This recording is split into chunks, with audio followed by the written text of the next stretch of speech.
Okay. Hey, Hayley. Hey, Nash. Thank you so much for coming on to the podcast today. How are you both? Hi, Yeah, good. Andrew. Thanks for having us. So great to be here. No, thank Definitely. you. For everyone that obviously a lot of people know who both of you are. If you are part of, I guess, Asip, but also just the international relations scene. But Hayley, I believe, is a 2018 NCP scholar to Singapore. And currently you are or in the past you were the CEO of ASIP, but now you are the chair recently, I believe. So Yeah. congratulations on that. And very ably guided by Nash, who was our former Chief Financial Officer and is now chairing our Finance Committee as a non-executive director. And was also a Singapore scholar, and we met at the same time in Singapore. Yeah. 2 years ago now. Yeah. 2.5 years, Nash. Don't cut our friendship short. Obviously, I'm sure both of you had great memories and experiences in Singapore, and it was definitely very hard as I asked both of you to send over some pictures for the Explain the Picture game. I know that both of you must have so many photos, but obviously if we could have like maybe 3-4 hours to look through them, then possibly yes. But just for the game, for the Explain the Picture game, I'd love for you both just to share some stories, maybe some funny stories, maybe even of both of your experiences in Singapore and on the scholarship. So let's get started. And also for our podcast viewers, if you could, give a bit of a description what's happening in the photo, because obviously they can't see the photos themselves unless they're on YouTube. So Yeah. Awesome. Let's get started.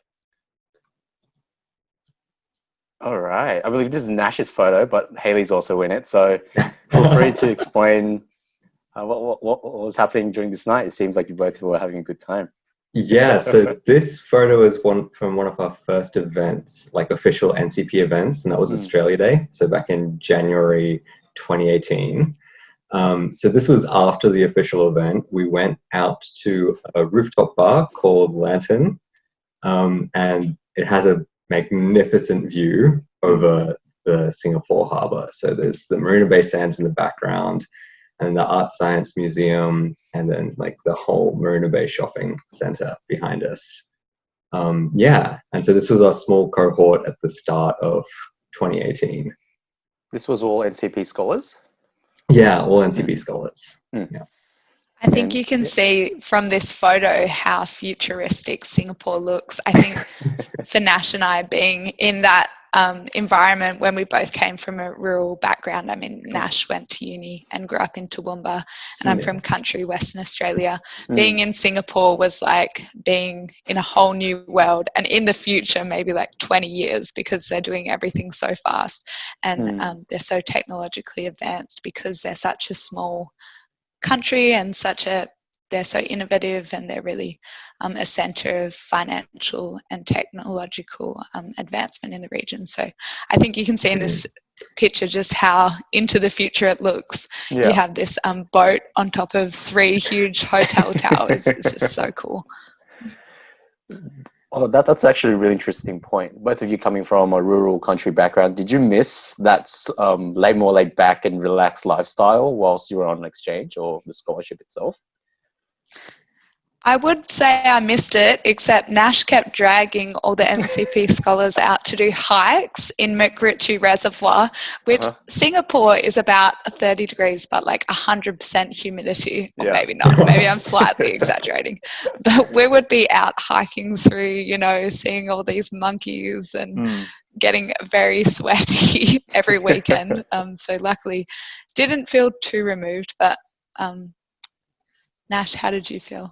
Yeah, so I didn't miss the laid back lifestyle. I did miss like the amount of nature I would have usually had access to back home, hence the hikes. Yeah, but otherwise really enjoyed life in Singapore. That's amazing. What a way to kick things off. And the next pictures, I believe, is Hayley. Yeah, this is So this is actually two pictures, one from Singapore where I'm with my roommate because in Singapore I lived on campus in a dorm at Hall 12 in Nanyang Technological University, and I shared a room with a Swedish exchange student called Erica.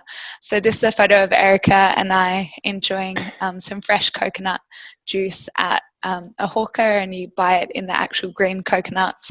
And I became addicted to several foods during my time in Singapore. So the first one was kind of coconut juice, and then later I was addicted to dragon fruit, and then when I moved to Indonesia I got addicted to mangoes, and I was also addicted to this like frozen ice cream called Yole. Nash tried to stage an intervention at one point, but I had a failed miserably, but it was worth a try. You got on the bandwagon too, Nash. Almost. I think when you're in Asia there's so much access to very sweet foods, so a lot of people drink like the sugary bubble teas or things like that. I think Nash was a bit of a fan. I've developed a bubble tea addiction, so yeah.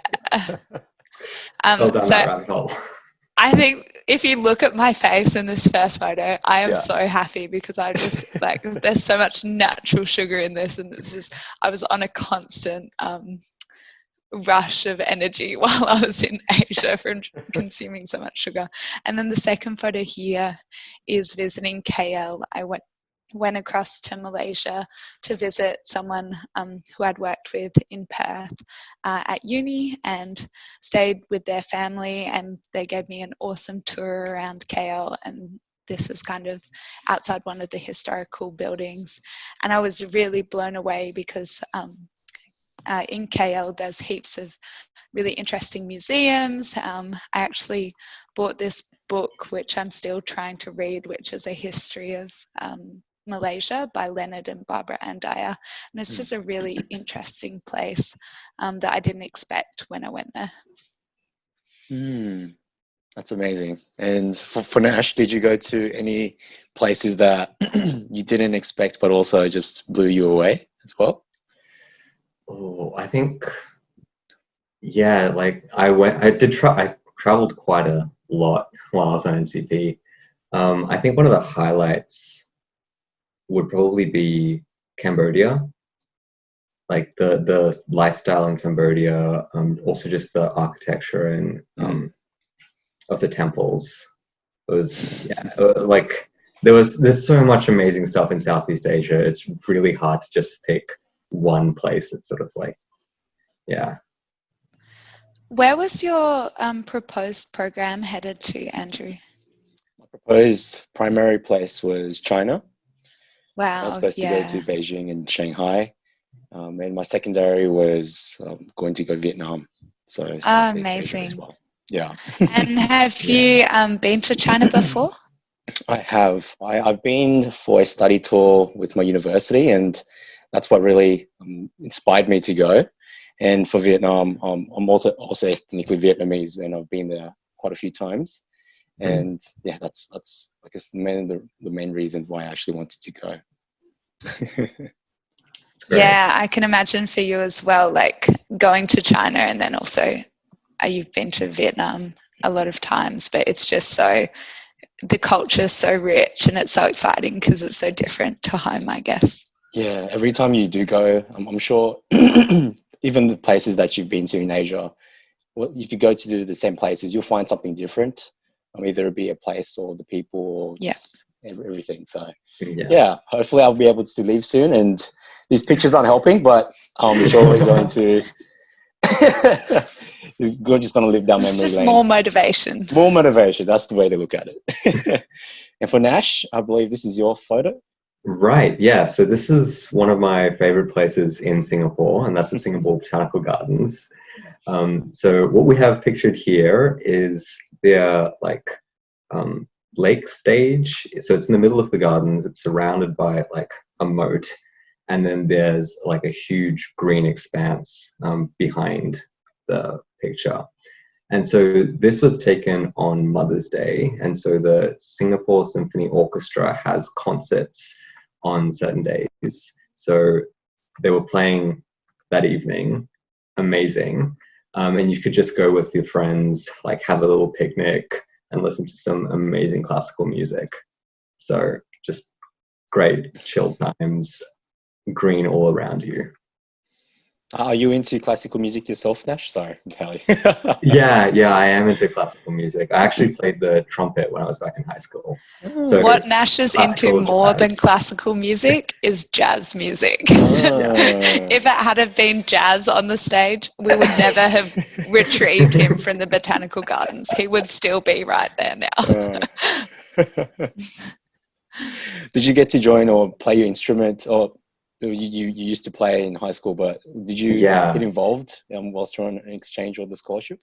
No, I didn't, because I couldn't bring my trumpet with me. And I did like try and join some of the like OGs, they're called, in CAPT, which was the college I stayed in. They had like they had a few music and singing sort of stuff. So I tried to join some of those. Not that I'm a great singer at all, but it was fun. Demonstration, surely. Oh, we've got time. No, that's fantastic. Yeah. Awesome. Definitely. I've been to the Botanical Gardens, but I don't think I've been there when there was a concert or anything happening. So. Do you play an instrument, Andrew? Might be a way to segue onto the stage, surely. Not well. I used to play the drums, so. I think we could cobble together an NCP band. I'm sure we can. In the works. All right. And the next photo, I believe, is Hayley's. Yeah, this is from where you were planning to go to China. This is actually in an island called Chongming, which is just outside of Shanghai, and is this kind of exclusive, kind of preserved nature space that they're trying to keep kind of isolated and not urbanized from Shanghai. And we were there for a week. I was there on a youth innovation competition on global governance, supported by the UNDP and Fudan University. And this is my awesome team, which had people from China, Bhutan, Kazakhstan, Indonesia, and Mexico in it. And we won the prize for the most valuable project. So we were really excited about that. And yeah, just had a really fun experience. So I guess what I wanted to kind of draw out about this is that when you're on NCP, it's definitely a platform to look for those other opportunities. And I think I found this one through the NTU mail out list and just applied and then went to it. I know they were planning to hold it this year, I think in Dubai, but I think it's cancelled. So, but yeah, YSCGG. Mostly promoted on WeChat, so a little bit inaccessible. You can't read Mandarin? Yeah. But if you're interested, let me know. I'll update you in a few years if they ever email me again. If you don't mind me asking, what was the project that you worked on and what was it all about? So we were looking at rural revitalization, so basically how to promote tourism and sustainable economies in Chongming, this island. So we made a proposal for this kind of interactive virtual reality kind of site where people could learn a lot of the history and culture of Chongming because they do a lot of kind of dragon dancing and other things there, like sewing, the traditional weaving and all kinds of stuff. So it was really fun. I think we may have won because we had quite good video editing skills and we had little video as part of our presentation, which a few of us acted in. I won't say my acting skills were the winning part, but it was quite fun. That's awesome. Yeah, definitely for now, for the foreseeable future, I think travel and just seeing sites through VR would be definitely the future, I think, as well. So ahead of your time, Hayley. I know. We should have made it profitable back then. All right, on to the next photo. I believe this one's Nash's. Yeah, that's right. So this was my first Thanksgiving in Singapore. So while I was there, I had a very close group of exchange friends. Most of them were from the States, but also from the Philippines and Bangladesh. And so when Thanksgiving rolled around, our friends from the States decided to hold like a Friendsgiving/Thanksgiving dinner for us. And so that's what we've got pictured here in the dining hall outside of college. So it was a fun little night, and got to experience Thanksgiving for the first time. Was there any traditions that were? Yeah, so we tried to source a turkey. That was difficult to source in Singapore. And so we came through with Texas fried chicken. Disaster. Yeah. So fun night. Yeah. No, it's interesting that I'm sure both of you would have adopted a lot of the traditions. Maybe in Singapore, I'm actually not sure if there are any. Maybe Chinese New Year obviously would be one. Yeah, any traditions or anything that was happening there? Eid, Diwali, Holi. There's like Singapore is such a multicultural like hotspot. So there's everything's going on there. There's Singapore National Day, which is huge in August. We were, there's a parade, but then there's so many fireworks. There's so many things. Everyone is there.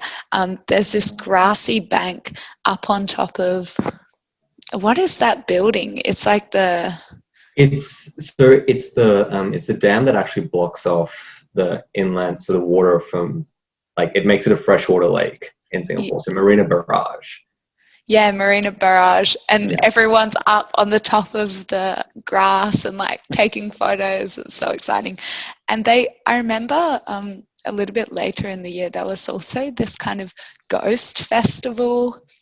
I can't remember the exact name for it, but there were people, doing the traditional burning all their envelopes to send to the ancestors and everything, but also apparently they were doing things about ghosts as well. I didn't see any ghosts, luckily, because I'm quite superstitious. I see. That's amazing. I think National Singapore Day was just recently as well. So Amazing. All right. The next photo is also Nash's. Also mine. Yeah. Put a challenge to everyone to actually locate Nash, but I'll say at the end. But go on, Nash. Yeah. So this was the night cycling night that we had with my house in CAPT, so the college. So the college is split up into 4 houses. So 5 houses. So my house was between levels 3 and 5, and it was called Rock. So this was rock night cycling, and so we went from pretty much one side of Singapore, so the East Coast, so Changi Beach Park, all the way to Marina Bay. So in the background, you'll see the city like buildings. So, and halfway through. What time was this, Nash? Oh, this was at around 3 in the morning. Ooh. Yeah, I thought so. Singaporeans, they don't sleep.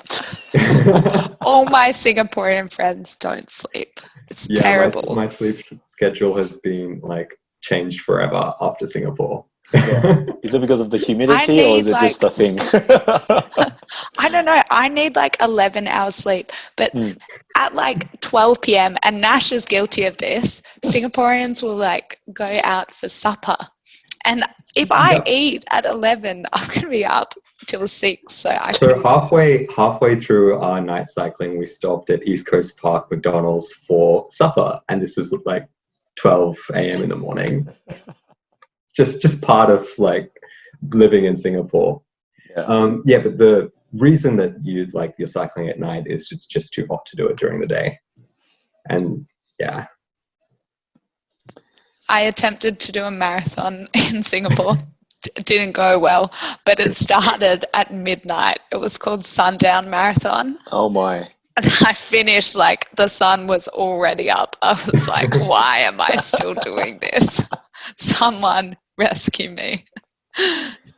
Terrible. That is really unheard of. Hey, compared to Australia, we'd love to do everything in the sun. So yeah. not a thing in this. That's awesome. All right. Next photo, I believe. Oh, just Hayley flexing on me and Nash. Sorry. Yeah, this was probably one of the biggest highlights of my NCP experience was actually being the first ASEAN fellow. And that was because the government decided to really prioritise their relationship with Southeast Asia. So in 2018, we actually hosted a special summit with the ASEAN leaders. And sorry, at that summit, we actually had an afternoon tea about the Australia Awards program and the New Colombo Plan, and some of the alumni from Southeast Asia and Australia Awards recipients who are studying in Australia got to meet the ASEAN leaders who had come to Canberra. And I was also given this fellowship by Prime Minister Turnbull and Julie Bishop. And on the right of this photo is the ASEAN Secretary General, who is Dato Lim Jok Hoi from Brunei, who is a really visionary leader of the ASEAN Secretariat. So the Secretariat, it's like the UN Secretariat, but actually, you know, all the power is in the member states and the heads of government.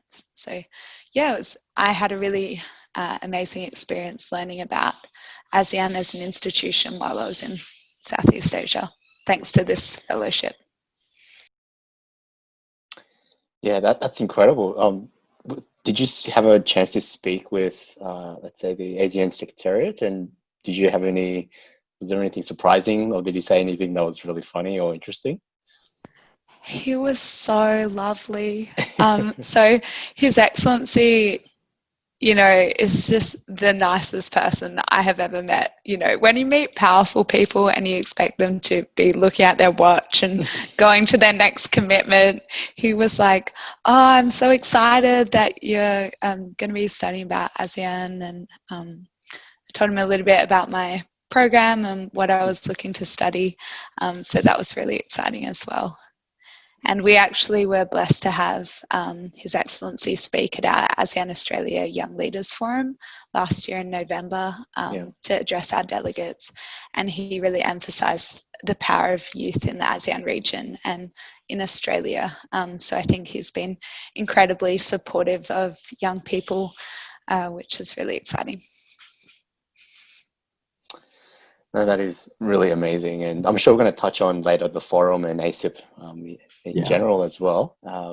But incredible, Hayley. Let's go to the next photo, and Nash is going to bring us back to a dinner. Right, yeah. So you'll find living in Singapore. You'll find living in Singapore, everything revolves around food. Yeah, food is just So this was my group of like intern friends. So we were all interning at PwC at the same time. So we all started in January 2018 and finished up in July 2018. Yeah, but we got really close over our internship, and we'd catch up every now and then while I was still in Singapore, just to have like dinner, which was mainly ended up being hot pot, which is pictured over here. So yeah, it's just like I know for me that was really the like people connections that made my program, which is what I've tried to sort of convey through these pictures. And Nash isn't mentioning that he was actually a PwC scholar with the New Colombo Plan. So I know some of the listeners would be interested to hear about that, Nash. What does it take to become a PwC scholar? Right, yeah. So the PwC scholar isn't something that's you can apply for during your program. It's just sort of picked by the company. So I'm not entirely sure how it works. It's sort of shaded in like a bit of mystery. But it's a very exciting opportunity if like you're afforded that chance, and I luckily enough was. So yeah, interning with PwC in Singapore was also another highlight of the like NCP experience. So I was with the Growth Market Center in Singapore, and so that's part of the business that sort of focuses on emerging markets. So I did a lot of work around ASEAN, but also emerging markets in Africa and South America. So a variety of work. And that was looking at major multinationals looking at launching their businesses into these emerging markets, which is good for both the developed economies that those companies are from, and also for countries in ASEAN. Sorry, go Hayley. I was going to say, I just enjoy calling Nash to get some pearls of wisdom, because he's read so many of these high-level documents and reports that he can just talk to any topic or area that you might be interested in. So we should definitely sign up for a quiz night and get Nash on our team. Yeah. NCP quiz night, trivia night. All scholars going on. Let's make it happen. Andrew, you've got all the connections. Host location against other host locations. That'll be fun. We'll definitely win. We have Nash. Yeah. Okay. And I believe the next photo is the final photo. And let's see. Oh, I think there's a number of previous New Colombo Plan series podcast participants in here. I think you've had You are correct. Michael on. Michael is there. Have you had Elise on or not yet? I have not yet. I'm actually working with her. She's not a New Colombo Plan scholar. I'm actually working with her. She's at Asian Link Business and I'm interning there at the moment. She's an Endeavour scholar. But this is actually a picture of some of the New Colombo Plan scholars and alumni who were either volunteers or delegates to our ASEAN Australia Young Leaders Forum, which was held last year in Jakarta. So you can see some of the members of Asip there. We've got Cameron, who's now our CEO, at the back there next to Michael. Dana, who's leading our modern slavery project, which is called Break the Chain. We've got Rachel down the front, who's leading our Asip Perth hub.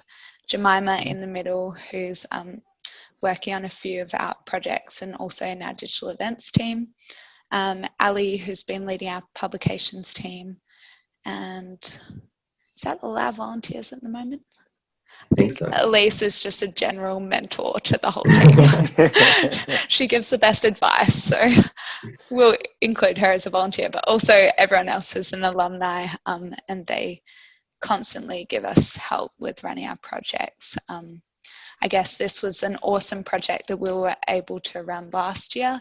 Obviously, we were planning to run another installment of the forum this year, but we've decided to instead run a whole heap of cool digital activities. And one of them just launched on Monday, and that is our ASIP Reset Youth Innovation Challenge, which is kind of similar to an online hackathon. We're looking for teams of 2 to 4 people to compete in a hackathon to basically win a prize of $1,000 to implement their idea. So yeah, if there are any listeners who are interested in ASEAN Australia relations and want to take up a new opportunity and think they're pretty creative, they should definitely get involved. Definitely check out ASIP's website. And I was just going to ask you, I've heard of stories from Michael's accounts of the forum, but how was the forum for both of you? Or did you get to actually enjoy it? Obviously, both of you were organizing and overseeing everything, but what was like the highlights? I arrived in Jakarta about a week before the forum and was probably working like a lot of hours. And on the first day of the forum, or maybe even the day before, I completely lost my voice. I was so sick. I was like exhausted. I'd like submitted my honours thesis like a few weeks before, and I'd pulled a few all-nighters in a row for that as well. So I was just like immunity levels 0. So I was pretty dead in this photo. I think I'd just been crying before this happened because the forum ended and I was like emotionally overwhelmed. But it was amazing. I'm sure Nash can speak more to that. I was slightly dead. I think Nash rocked up like very smart in his blazer, ready to go. Yeah, so I was traveling before the forum, but I was doing a lot of work behind the scenes, like in the lead up around the budget, gathering sponsors. So I rocked up to the forum on the first day and started helping out the organizing team with little tasks here and there. Overall, like I thoroughly enjoyed my experience at the forum, even just as a volunteer. And I think the delegates enjoyed it more, actually being able to immerse themselves in the like subject matter. Really sad that we couldn't hold one this year due to COVID. But also very impressed with the digital events that we've been running. And I think that a lot of our members and participants are getting a lot of value out of that. Yeah. The digital events team and all of our teams this year have just risen to the challenge of trying to still create those connections between Australia and Southeast Asia and youth in both parties, because without like all the exchanges happening, without the New Colombo plan, we don't really have a continuation of the links that we've been building. So I think our team has been doing a phenomenal job. I'm so inspired by all of them and the work they've been doing. And definitely, if you're interested to meet some people from Southeast Asia or from other parts of Australia, make sure you check out our digital events online. Got to get the plug in, Hayley? Subscribe to our newsletter. That's it. That's amazing. Okay, and no, we'll definitely touch on Asip later on in part 2. But no, thank you so much for sharing your experiences, and it's I hope you are missing Asia as much as I am, just looking at these photos and reflecting on it all. So yeah, I think we shall leave it there, and thanks, guys. Thanks, Andrew. Looking forward to part 2. Thanks, Andrew.